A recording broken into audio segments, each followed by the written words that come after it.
देश और दुनिया की ताज़ा खबरों से जुड़े रहने के लिए सब्सक्राइब करें हमारे चैनल नेशनल थॉट्स को और बेल आइकन दबाना ना भूलें। नमस्कार दोस्तों, मैं हूं रजनीकांत। आप देख रहे हैं नेशनल थॉट्स। जैसा कि आप सभी जानते हैं कि स्वस्थ रहने के लिए हम कई सारे उपाय और तकनीक अपनाते हैं और बहुत सी ऐसी विधाएं हैं जिसको लेकर हम बहुत सा प्रयोग भी करते हैं। उस प्रयोग का एक नाम है जो हमें प्रकृति के साथ जोड़ता है।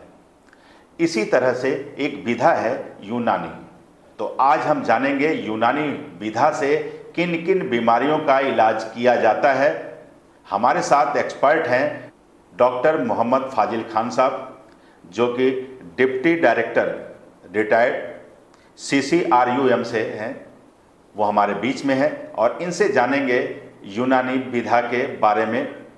आप भी सुने और जिससे आपको बहुत सारे लाभ भी मिलने वाले हैं। डॉक्टर साहब, आपका बहुत बहुत स्वागत है हमारे इस कार्यक्रम में। हमारे दर्शकों को बताएं कि ये यूनानी विधा जो है, ये पद्धति, ये भारत के अंदर में विस्तार होते जा रही है। जैसे भारत में योग को अब लोग समझने लगे हैं। आजकल हर पार्कों में लोग जो है तरह तरह के योग करते भी हों, चाहे वो फिजिकल करें या हाथ से योग करें। उसी तरह से आयुर्वेद की बात करें, नेचुरोपैथी की बात करें, प्राकृतिक चिकित्सा की, हम अपने नेचर में जो कुछ हमारे यहाँ पैदावार होती है हम उसके औषधि गुण से भी हम ठीक होते हैं।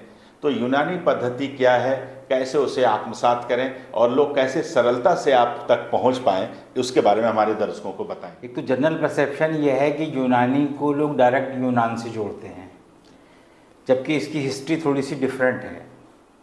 बात यह है कि दरअसल यूनानी मेडिसिन भारतीय चिकित्सा पद्धति का ही एक हिस्सा है।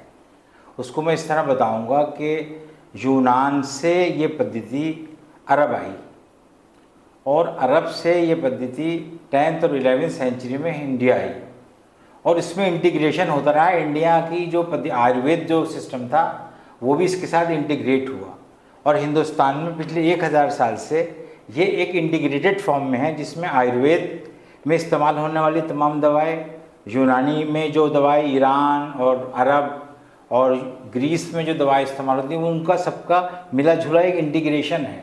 तो वो ये सिस्टम इंडिया में डेवलप हुआ और यूनानी नाम इसका बहुत ज़्यादा पुराना नहीं है।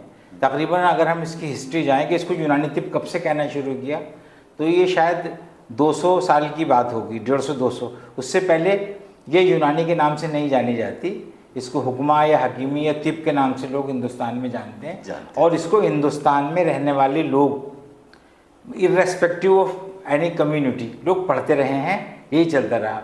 ये पिछले 200 साल की हिस्ट्री में जो आइडेंटिफिकेशन हुआ कि ये तब से इसका एक नाम यूनानी बना और इस तरह से यूनानी ज़्यादा। लेकिन अगर आप ये जाएंगे इसमें कौन सी दवाएं इस्तेमाल होती हैं, तो आप उठा लीजिए फार्माकोपिया में तकरीबन जो है जो दवाएं आयुर्वेद में इस्तेमाल होती हैं वो सब यूनानी में इस्तेमाल होती हैं। उनकी बनाने का तरीक़ा थोड़ा सा अलग हो सकता। इसके अलावा फ़िलॉसफी जो यूनान की इसके अंदर है, चूँकि एक आयुर्वेदिक सिस्टम जो हज़ारों साल पुराना हिंदुस्तान में इस्टेब्लिश है, वो एक फ़िलॉसफी बेस है। ऐसे यूनान के अंदर जो मेडिसिन थी वो भी एक फ़िलॉसफी बेस थी। जो यूनानी सिस्टम है उसकी जो बेसिक फ़िलॉसफी है वो यूनान की फ़िलॉसफी है, इसलिए हम उसे देश और दुनिया की ताज़ा खबरों से जुड़े रहने के लिए सब्सक्राइब करें हमारे चैनल नेशनल थॉट्स को और बेल आइकन दबाना ना भूलें।